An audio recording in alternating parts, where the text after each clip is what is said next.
मंच पर उपस्थित तमाम वक्तागण और तमाम बुद्धिजीवी का और सभा में जितने भी माता बंधु भाई और बच्चे उपस्थित हैं, मैं सभी का हार्दिक इस्तेमाल करता हूँ। मैं सभी को अपना क्रांतिकारी सलाम पेश करता हूँ कि उन्होंने आज सावित्री देवी इनका देहांत हुआ, उससे श्रद्धांजलि सभा में उपस्थित हुए हैं। आज बहुत फख्र की बात है, किसी की मौत फख्र नहीं होती, लेकिन आज जो कार्यक्रम रखा गया है वो एक बहुत बड़ी मेरे लिए एक अच्छी बात है। इस जगह पे जो मैं कार्यक्रम लंबे दिनों से मृत्यु भोज का विरोध करता आ रहा हूँ, जो मैं पहले अकेले चला था, लेकिन आज यहाँ पर लग रहा है कि सैकड़ों की संख्या में लोग उपस्थित हैं और इसी तरह अगर गाढ़वा बढ़ता गया तो हजारों लाखों में बदल जाएगा। सबसे महत्वपूर्ण बात कि जितने भी महापुरुष का यहाँ पर मूर्ति लगी हुई है, चाहे वो महात्मा फूले हो, ज्योति बाबा फूले, सावित्री बाई या फिर अम्बेडकर और फिर चंद्रगुप्त मौर्य, जितने भी लोग हैं उन्होंने अपने अपने समय में अपने लोगों को आगे बढ़ाने के लिए बहुत बड़ा काम किया। अम्बेडकर जीवन के अंतिम क्षणों में बहुत परेशान हुआ करते थे। अम्बेडकर जब विधि मंत्री के रूप में मंत्री थे इस भारत सरकार में, तो उनके रहते 10,000 SC ST के कर्मचारी पूरे देश में हो गए थे। उन्होंने अपनी बायोग्राफी में, अपनी आत्मकथा में लिखा है कि मैं एक अम्बेडकर जो 10,000 अम्बेडकर को आगे बढ़ाया, दूसरा कोई अम्बेडकर अपने भाई भतीजा को आगे नहीं बढ़ा सका। हम लोग डॉक्टर, इंजीनियर, वकील, बिजनेसमैन, मुखिया, सरपंच सब हो गए, लेकिन हमको लगता है मैं जितना अभी 5-6 सालों से मृत्यु भोज के खिलाफ जो आंदोलन चला रहा हूँ, मैं जितने टोलों में गया हूँ तो समाज अभी खुद बढ़ रहा है। जैसे कोई एक डॉक्टर हो रहा है वो खुद बढ़ रहा है, उसका भतीजा, उसका परिवार नहीं बढ़ रहा है, उसकी जाति आगे नहीं बढ़ रही। हर आदमी एक घर बनाता है, घर को घेर लेता है, कुत्ता रख लेता है और गेट को बंद कर लेता है। लोगों को चाहिए अगर वो खुद बढ़ गया, उसका भाई बढ़ गया, भतीजा बढ़ गया, दामाद बन गया, अपने जाति पर भी ध्यान दे, अपने पड़ोसी पर भी ध्यान दे। इन महापुरुषों का यहाँ लगाया गया फोटो, इसका ये मकसद नहीं है कि सिर्फ इनका फोटो श्रद्धांजलि सभा के रूप में करें। इन्होंने जिस समय पढ़ने के लिए कहा था, आज के तारीख में मैं बता दूं कि लोग अम्बेडकर का, चंद्रगुप्त मौर्य का, सबका नाम लेते हैं, लेकिन जब उनके कामों को याद करने की बात होती है तो अपने जीवन में नहीं उतारता। अम्बेडकर सबसे पहले उन माताओं बहनों को देखिए, आज बहुत बड़ी बात है, सरवन जी कर रहे थे और पूर्व वक्ताओं ने कहा हम लोग सरस्वती जी की पूजा करते हैं, सरस्वती कभी स्कूल नहीं गई, बात सही है, स्कूल नहीं गई, उनका कोई इतिहास नहीं है। लेकिन बताइए कि हमारी माता बहनें सरस्वती जी की पूजा करेंगे, लेकिन सावित्री बाई में हमको लगभग 100 ग्रेजुएट महिला से हमने पूछा, मैं क्लिनिक चलाता हूँ, मेरे पास पढ़े से अच्छी पढ़ी लिखी महिला और मूर्ख महिला भी आती है। सावित्री बाई फूले के बारे में हमको 100 महिला में एक भी महिला नहीं बता सका। हाँ, अम्बेडकर के बारे में कुछ 2-4 महिला बोली, वो भी पिछली जाति से थी शायद, इसलिए बोल पाई, ग्रेजुएट थी, अच्छे यूनिवर्सिटी से पास थी। अब सोचिए, जिन्होंने हमें आगे बढ़ाया, जिन्होंने हमें पढ़ना सिखाया, जिन्होंने हमें लड़ना सिखाया, उसको हम नहीं जानते। हम उनको जानते हैं जो हमको कमजोर बनाते हैं।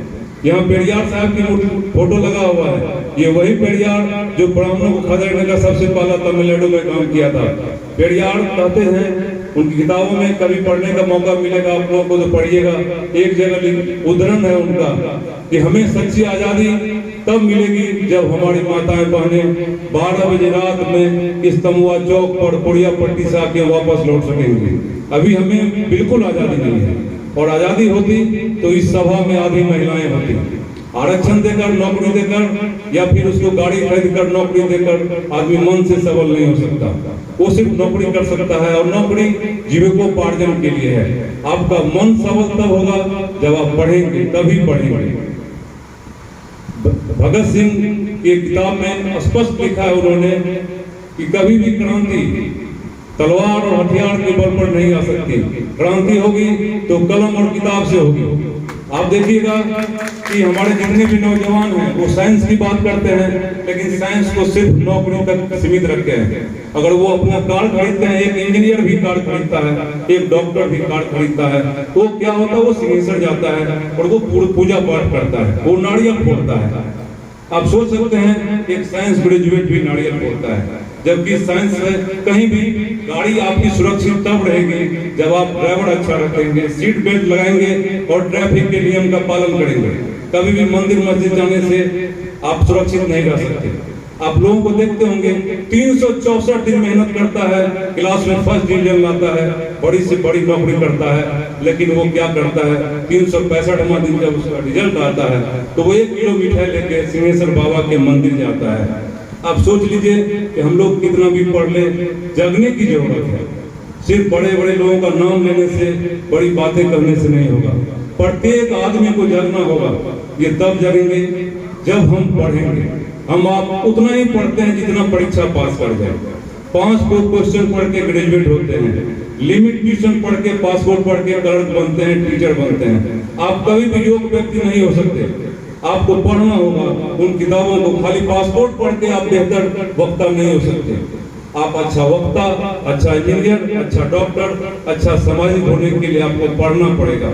आप जब तक पढ़ेंगे नहीं तब तक आगे बढ़ेंगे नहीं। आप देखे होंगे अभी ब्राह्मणवादी व्यवस्था पर बहुत सारे वक्ताओं ने कहा, हमारे पूर्व वक्ता राजेश जी भी सब दिन ब्राह्मणवादी व्यवस्था के खिलाफ लड़ते आए। मैं उन्हें बहुत दिनों से जानता हूँ, मेरे रिश्तेदार भी हैं, तो मैं इतने दिनों में लड़ाई लड़ी है। लेकिन आप देखिएगा उसी कोड़िया पट्टी में, उसी घर में हम लोग अभी भी बहुत सारे लोग होंगे जो हाथ में कलावा पहनते हैं, हाथ में कलावा। वो ब्राह्मणवाद का विरोध करते हैं तो सबसे पहले हाथ से कलावा निकाल दें। वो ब्राह्मणवादी व्यवस्था की सबसे बड़ा चिन्ह है कि आप उस व्यवस्था के पोषक हैं। ब्राह्मणवादी व्यवस्था, ब्राह्मणों द्वारा बनाई गई व्यवस्था जो है उसको मुख्य रूप से ब्राह्मणवादी व्यवस्था कहते हैं। लेकिन उसके पीछे का सच यह है, अगर हम लोग अपनी ही जाति में, अपने ही वर्ग में, अपने ही घर में अगर किसी को भी अपने से नीचा समझते हैं तो वो ब्राह्मणवादी विचारधारा है। अपने से किसी को नीच समझना वो ब्राह्मणवादी व्यवस्था है, वो ब्राह्मणवादी विचारधारा है। ब्राह्मण भवनगामा राजस्थली में नहीं, ब्राह्मण हमारे मन में है। कोई अगर मेरे यहाँ माँ मरती है, पिताजी मरते हैं, कोई ब्राह्मण चल के नहीं आता, हम लोग ब्राह्मण को बुलाने जाते हैं। इसलिए मन के ब्राह्मण को मारिए, पवनगांव के ब्राह्मण को, रायसरी के ब्राह्मण को गाली मत दीजिए, क्योंकि उन्होंने जो किया उससे आप तर्क से लड़ सकते हैं, आप तर्क नहीं करेंगे। एक बहुत बड़े योद्धा हमारे बिहार में हुए, जगदेव कुशवाहा, उनके बारे में कॉमरेड लोग बोलते रहते हैं क्योंकि ये लोग लड़ने वाले लोगों में से हैं। उन्होंने कहा था पहली पंक्ति के लोगों को अपनी कुर्बानी देनी होगी। आज वो दिन आ गया है कि फासिस्टवादी सरकार जो है ये हम लोगों को, पिछड़ों को, अभी आप देख लीजिए नीट में आरक्षण खत्म कर दिया गया। नीट में 11,000 पिछड़ों के बच्चे जो डॉक्टर बनते वो वंचित हो गए। और अभी जजशिप, लीडरशिप सारी बिक गई है, न्यायपालिका व्यवस्था हर चीज बिक गई है। अभी हम लोगों को जगने की जरूरत है। हमारे पिछड़ों और दलितों में सबसे बड़ी दिक्कत क्या है कि हम लोग आपस में लड़ते हैं। हमारे एक आरटीआई एक्टिविस्ट हैं, राजेश जी अच्छी तरह जानते हैं, अनिल सिंह, जिनके साथ हम लोग बहुत दिनों जिला में भ्रष्टाचार के खिलाफ लड़ते भी हैं। वो जेल से आए, इस बीच में मंत्री के द्वारा प्रताड़ित किया गया, डीएम के द्वारा। उन्होंने कहा कि जेल में अगर 100 व्यक्ति है तो 60 यादव है 100 में, और 30 जो बचा है वो पिछड़ा और दलित और ओबीसी या फिर अल्पसंख्यक समुदाय का है। अब सोच लीजिए कि सारे के सारे लोग 100 में 99 व्यक्ति पिछड़ा, दलित और अल्पसंख्यक जेल में है। लेकिन जज कौन है? त्रिवेदी। वकील कौन है? सिंह जी। हमको न्याय कैसे मिलेगा बताइए? आप सुपौल जिले में आप किसी भी पिछड़े वर्ग का या अल्पसंख्यक समुदाय का या दलित समुदाय का एक भी अच्छा वकील का नाम बता दीजिए, तब हम समझ जाएंगे कि हमारा देश बदल गया है।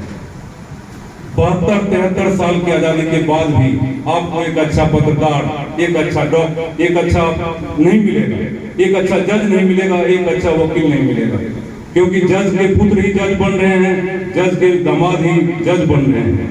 तो इसको कैसे खत्म किया जाएगा? लड़कर। इसी कड़ी में हम मुख्य बिंदु पे आते हैं, क्योंकि ये लड़ाई, ये मंच सिर्फ श्रद्धांजलि सभा के साथ एक जागरूकता कार्यक्रम भी है, जैसा कि मीराबा जी ने हमें बताया कि इस मृत्यु भोज कार्यक्रम के बहिष्कार के साथ ही एक जागरूकता कार्यक्रम है पिछड़ों और ओबीसी के लिए।